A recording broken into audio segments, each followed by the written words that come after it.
Jack the Ripper is the pseudonym of a serial killer operating in London near Whitechapel in 888.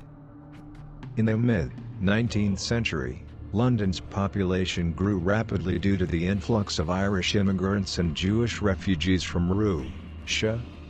This led to an overpopulation of the poorest neighborhood, Whitechapel, and thus increased poverty and unemployment. Crime was common there. Even the police were afraid to go to certain areas of this part of the city. Lack of money forced many women into prostitution. In 888, about 2 prostitutes worked there.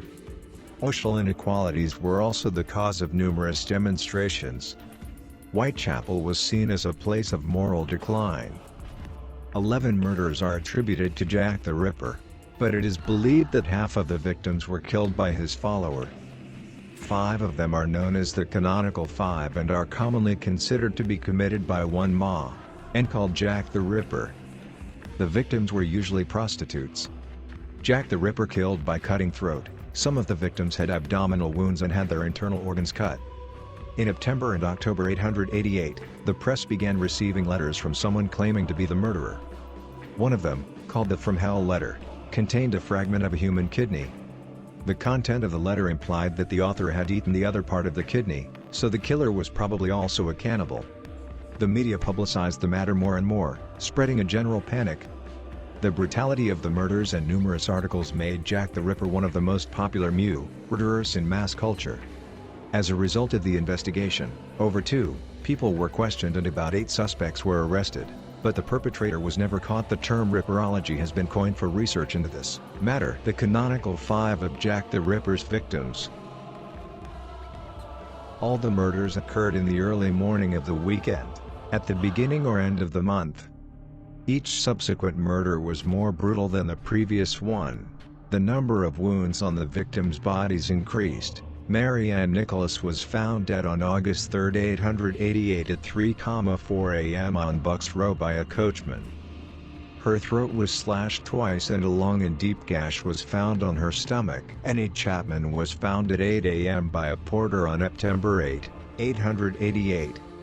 Her wounds were the same as Nichols's, but this time he took out and placed the intestines next to the body, dissected and took the uterus with him. Elizabeth Long testified that at 3 a.m. she saw Chapman talking to a man. According to her, he seemed a foreigner, looked shabby, genteel, and was dressed in a dark coat and hat.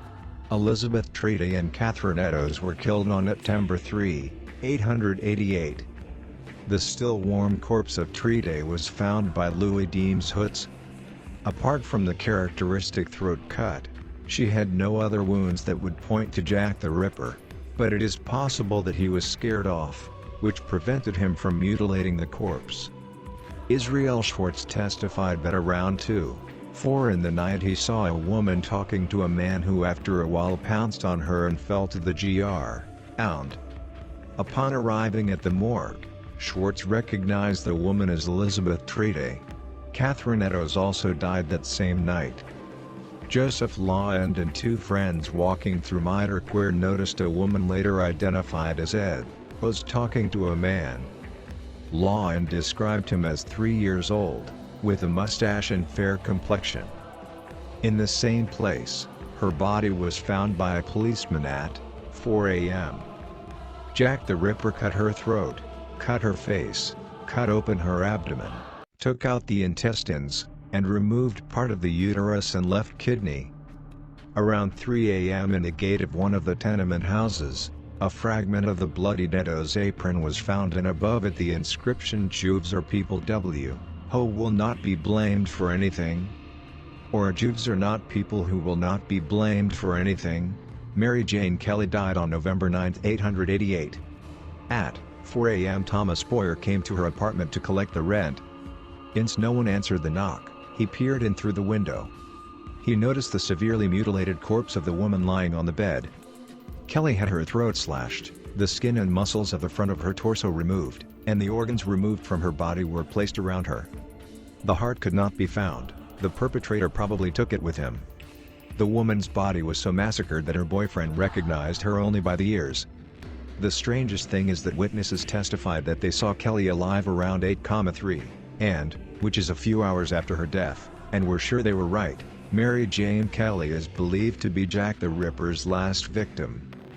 The Whitechapel murders lasted until '89. Some of them are attributed to Jack the Ripper, but most likely were his followers. The investigation was initially conducted by the Criminal Investigation Law Department of the City Police. The residents of London, dissatisfied with the actions of the police, formed the Whitechapel Vigilance Committee. They patrolled the streets and paid for private detectives. The mutilation of the victims' bodies led to the supposition that the murderer was a butcher or a surgeon. All butchers in the area were questioned and no one was allowed to participate. In late October 1888, Robert Anderson asked Surgeon Thomas Bond to give his opinion on the criminal's anatomical ability and knowledge. It is the oldest recorded attempt to create a profile of a criminal killer. After examining the bodies, Bond disagreed that the killer was a surgeon. The identity of Jack the Ripper has never been established, but the most popular theory on this subject is that the killer was a Polish hairdresser Aaron Kozinski. 2 years later, the scarf of one of the victims was examined and found with his DNA. However, this does not confirm that Kozinski was Jack the Ripper, but only that he had contact with the victim before her death. The murders also had a positive effect. They drew attention to London's poorest neighborhoods known as the East End and caused public opposition to poverty and overpopulation. 20 years after these crimes, these neighborhoods were demolished. Jack the Ripper has become a monster, like terror for children. He was a symbol of the use of the poor by the rich. Nothing is known about his death. The killings stopped in '89. Jack the Ripper probably died or was put in a mental institution. It is also possible that he was never caught.